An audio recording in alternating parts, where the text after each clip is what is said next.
Manalangin po tayo. Panginoon, salamat o God sa gabing ito na muli kami nagtitipon online.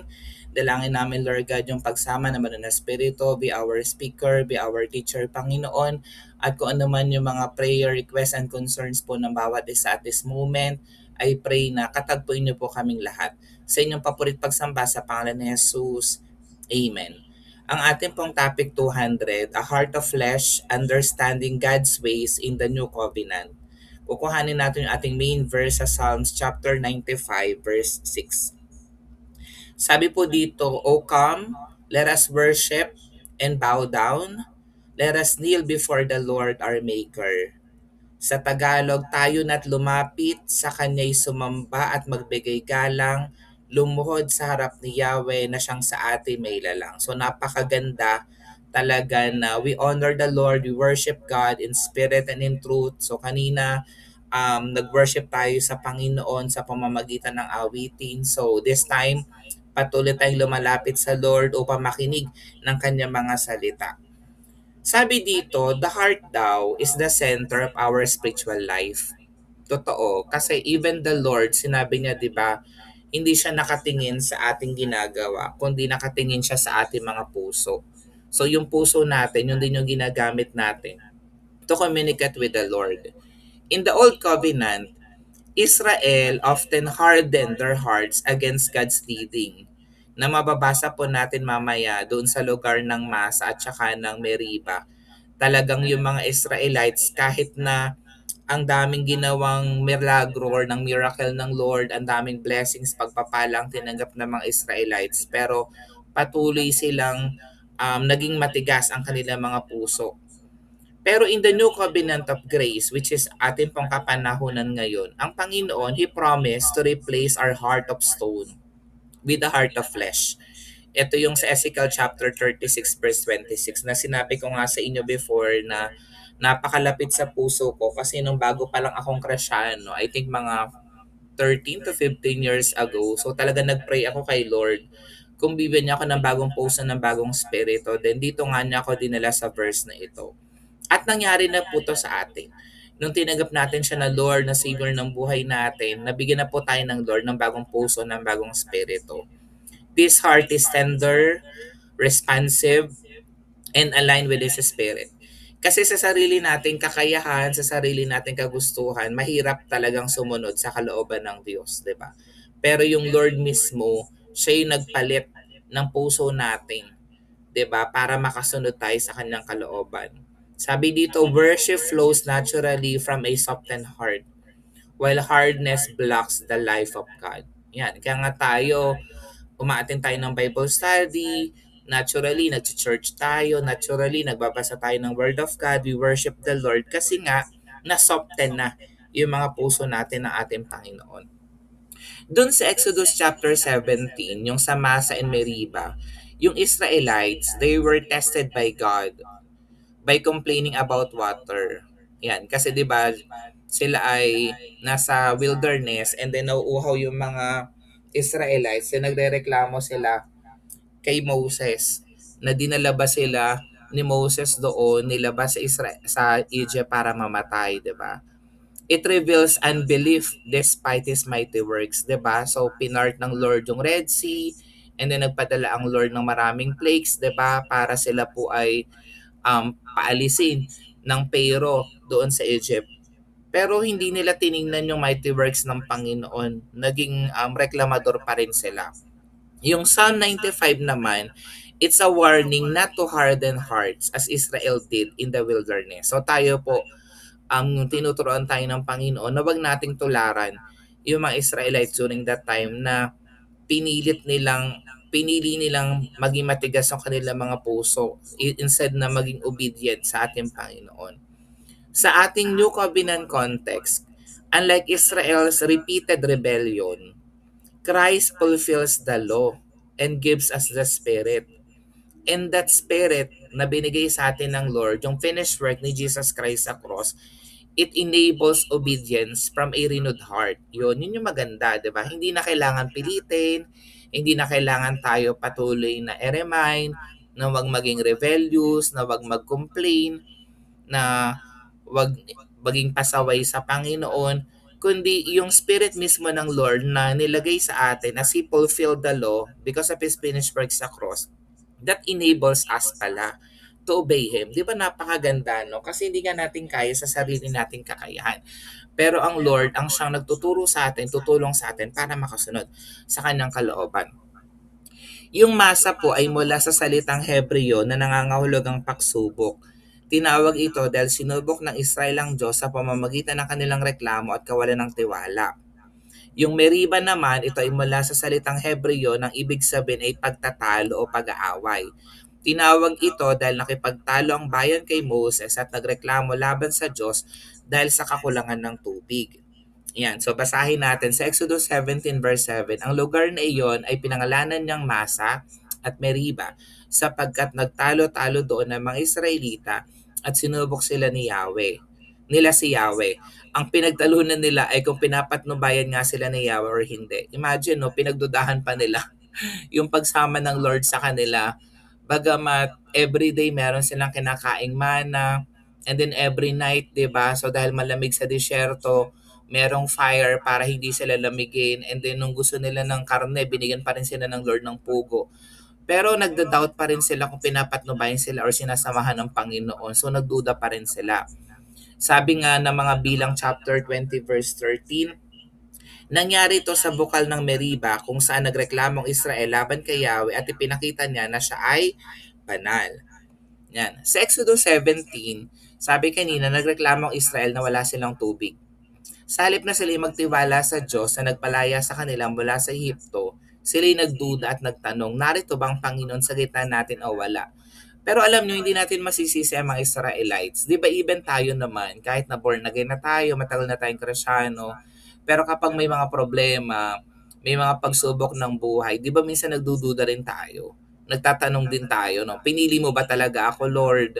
Di ba? So, mahal mo ba talaga ako, Panginoon? So, in the same way, ganun din yung nangyari sa Israelites.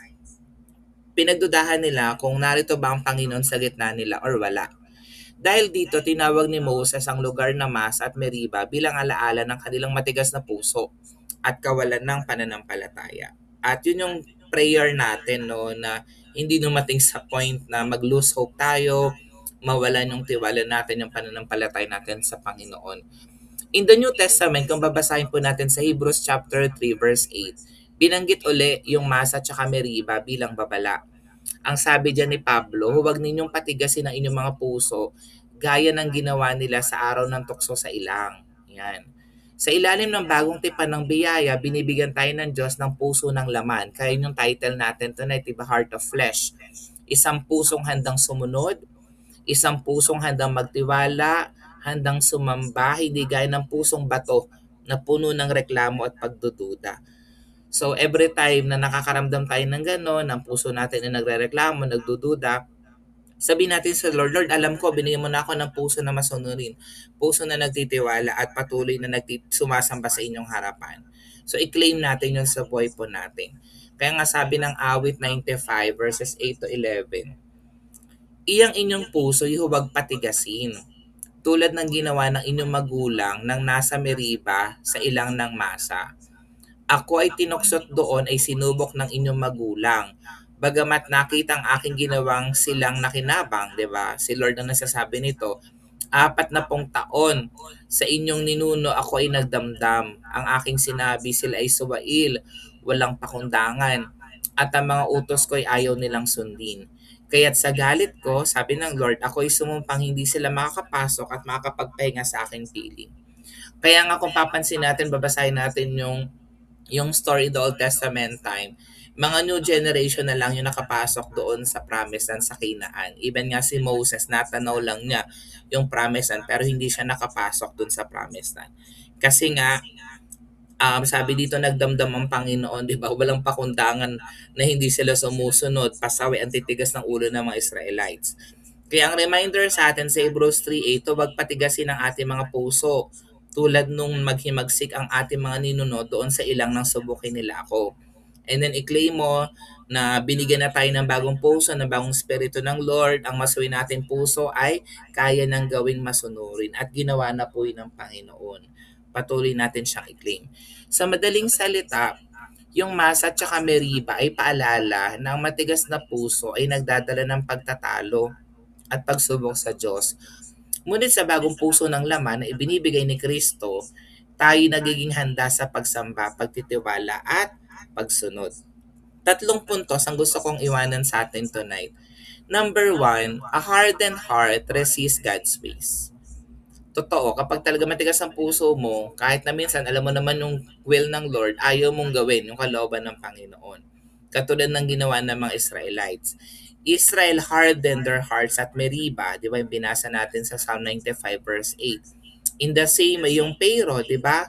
He hardened his heart, repeated this, Exodus chapter 9 verse 34.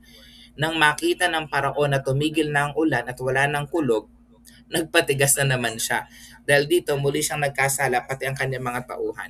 'Di ba kahit na anong plague yung binigay ng Panginoon, patuloy na nagmamatigas itong Pero. Ayaw pa rin niya talagang paalisin yung mga Israelites. And even yung time na pinailis niya yung mga Israelites, nagbago na naman yung isip niya at hinabol niya yung mga Israelites. Ano pong application nito sa atin? Yung pride, yung sin, and even yung ating pain can close our hearts to God's voice. Alam mo, totoo yan. Hindi lang kasi minsan yung concern natin yung kasalanan. Hindi lang minsan na prideful ka, talagang mataas yung ego mo. Kundi minsan even yung pain, 'di ba? Minsan kasi kapag nasaktan yung tao, instead na pakinggan niya yung tinig ng Panginoon, lumalayo siya sa Panginoon. Kaya dapat wag natin patigasin yung ating mga puso and resist yung kalooban ng Panginoon. Point number two, yung heart naman ng flesh responds to grace. Salamat sa Panginoon kasi nasa biyaya na tayo ng Panginoon, 'di ba? Nasa dispensation tayo ng grace. 'Di ba? Sabi nga, when sin abounds, grace superabounds. At ang pangako ng Lord, I will give you a new heart and put a new spirit within you. At nangyari na po yun sa akin. An example nito would be si King Josiah. King Josiah's tender heart led him to humble himself before God. Ganda. Sa 2 Kings 22 verse 19. Sabi ng Panginoon, narinig kong iyong pagtangis nang malaman mong sumpa at parusang igagawad ko sa bayang ito. Nakita kong pagsisisi mo, ang iyong pagpapakababa sa harapan ko, pati ang pagpunit mo sa iyong kasuotan. Tingnan mo, nakikita ng Lord yung puso natin. Ang Lord hindi para tayo i-punish, i-judge every time na nagkakamali tayo. Ang gusto lang ng Lord, patuloy tayong lumalapit sa Kanya, umaamin sa pagkakamali natin, at hinahayaan natin siya na tulungan tayo, turuan tayo na magbago tayo. Kasi nga, di ba pangako niya, I will give you a new heart and put a new spirit within you. In Christ, we are given a spirit-led heart that delights in God's will.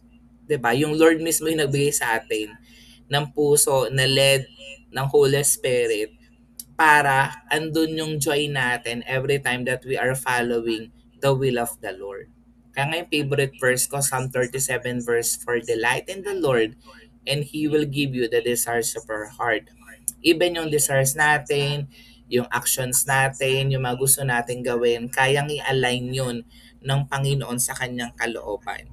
Ang dapat lang natin gawin, patuloy na magtiwala sa kanyang pag-ibig, sa kanyang grasya sa bawat isa po sa atin. Yung last point ko po tonight, a soft heart brings life and worship. Sabi ng Proverbs 4:23, guard your heart above all else, for it determines the course of your life. Ang puso daw natin ay ingatang mabuti at alagaan pagkat iyan ang siyang bukal ng buhay mong tinataglay. 'Di ba? So kailangan we have to guard our hearts. Hindi lang ito about love life, even in our resentment, 'di ba, sa mga relationships natin, sa family po natin, even sa mga kaibigan natin, sa makasama natin sa simbahan, sa katrabaho. So again, guard our hearts above all else, for it determines the course of our life. A soft heart is sensitive to God's word. At dahil sensitibo ka doon sa salita ng Diyos, it will lead you to worship and to obey. Kasi di ba yung faith comes from hearing and hearing the word of God. So dahil nga soft yung heart mo, andun yung willingness mo to listen to the word of God, tendency is even your soul nare-renew and then yung katawan mo will follow to worship the Lord and to obey His will. Example nito, si David. David, though flawed, had a heart after God's own heart. Sabi ng Acts 13:22, di ba? At nang siya alisin ng Diyos, si David naman ang pinili ng Diyos upang maghari sa kanila. Sinabi ng Diyos tungkol sa kanya, si David na anak ni Jesse, isang lalaking aking kinalulugdan na handang sumunod sa lahat ng nais ko. Pero dito alam natin na pinili niya ng Lord si David, 'di ba? Kasi nga si Saul nag-disobey sa Panginoon. And then ang sabi ng Lord, kinalulugdan niya itong si David na handang sumunod sa lahat ng nais ko. Bata pa dito si David. Wala pa siya talaga napapatunayan na sumusunod siya sa kalooban ng Panginoon. Pero kita ng Lord yung puso ni David. At kung makikita natin, kung aaralin natin ang storya ni David, 'di ba? Nagkasala rin siya, nagkamali pa rin siya, 'di ba? Naging murderer siya, 'di ba? Nangalunya siya, 'di ba? Pero sabi pa rin ng Lord sa kanya dun sa verse, hindi nagkamali ang Lord sa pagpili sa kanya. A man after God's own heart. Bakit? Kasi kahit na nagkamali itong si David, hindi siya nagpalit ng Diyos. Hindi niya kinalikuran ng Lord. Hindi niya pinili na maging matigas ang puso niya, kundi nagpakumbaba siya sa Panginoon, humingi siya ng tawad. And kung ano man yung punishment, yung judgment na binigay sa kanya from Nathan to him, tinanggap niya ng maluwag kasi alam niya na siya ay nagkamali. So ganun, in the same way, hindi man tayo perfect. Katulad ni David, nagkakamali tayo, nagkakasala tayo, pero dapat magkaroon tayo ng puso after God's own heart. Yung willing tayong magpasubmit, willing tayong magrepent, willing tayong hayaan naman ng Espiritu na baguhin tayo. So sa ating conclusion tonight, the new covenant transforms us from stubbornness to sensitivity. Yung pagiging matigas ang ulo sa pagiging sensitibo doon sa sinasabi ng Panginoon. From rebellion to worship, yung instead na lumayo ka sa Panginoon, mas pinipili mo na mas lumapit sa Panginoon. A heart of flesh is not achieved by human effort. Tandaan mo, hindi yung katulad ng physical surgery na papalitan lang yung puso in the physical, kundi ang Lord yung ating ultimate surgeon. It is not achieved by human effort, but by God's Spirit working within us. The word here is working kasi the Lord God is not finished yet. Work in progress pa rin po tayong lahat. Hindi mo pwedeng sabihin na perfecto ka na talaga sa kaluluwa at sa katawan. Spirito lang yung naging perfect po sa atin. So work in progress tayo lahat. At patuloy po tayong binabago ng Panginoon sa pamamagitan ng kanyang spirito. Paano po natin siya ma-apply sa buhay natin? So examine mo yung area ng hardness in your life. Meron ka bang resentment? Meron ka bang pride? Meron ka bang unbelief? And then invite mo si Holy Spirit to soften your heart daily. And then mag-practice ka ng worship and obedience as natural responses to God's grace. Diba? Kasi kung tunay mo naman talagang naunawaan yung pag-ibig ng Diyos sa'yo, yung tinapos ng gawa ng Diyos sa cross ng Calvary para sa'yo, ang gagawin mo talaga, mahalin din ang Diyos mahalin din yung kapwa mo, to worship Him, to obey Him. Yun yung natural response. Pero kaya hindi lang nakaka-respond yung tao ng tama sa Diyos kasi hindi niya naunawaan yung pag-ibig ng Diyos, yung walang patakaran, walang kondisyong pagtanggap at pag-ibig ng Lord sa Kanya. Ngayong naunawaan mo yun, yung worship, yung obedience will just come from us naturally without even someone telling us what to do kasi natural mo na siyang gagawin. Ang challenge po sa atin tonight, do not harden your heart. Let God's Spirit make it tender so His life may flow through you. Panginoon, salamat sa gabing ito na binigyan niyo na kami ng a heart of flesh. Sabi niyo nga sa Ezekiel chapter 36, you have given us already a new heart and a new spirit, Panginoon. Salamat, Lord. Alam namin na minsan matigas ang puso namin, minsan pasaway kami, minsan ay namin makinig, ay namin sumunod. Pero Lord, alam ko na kayo mismo ang banal na spirito ang siyang tutulong sa amin, Lord God, upang makasunod sa inyong kalooban, Panginoon. Alam namin na mahal nyo kami, Lord. Alam namin na tinapos nyo po ang lahat sa cross of Calvary. Kami po inyo pong tinanggap. Bagamat kami ay makasalanan, Panginoon, kami po inyo pong pinatawad. At ang aming response naturally is to love you, O Father God, and to love our neighbor as well. Kung gaano nyo kami inibig, kung gaano nyo kami minahal, we pray, Lord God, na tulungan nyo rin kami na ma-extend ang same love, same grace to other people as well. Sa inyong paborit pagsamba sa pangalan ni Jesus. Amen.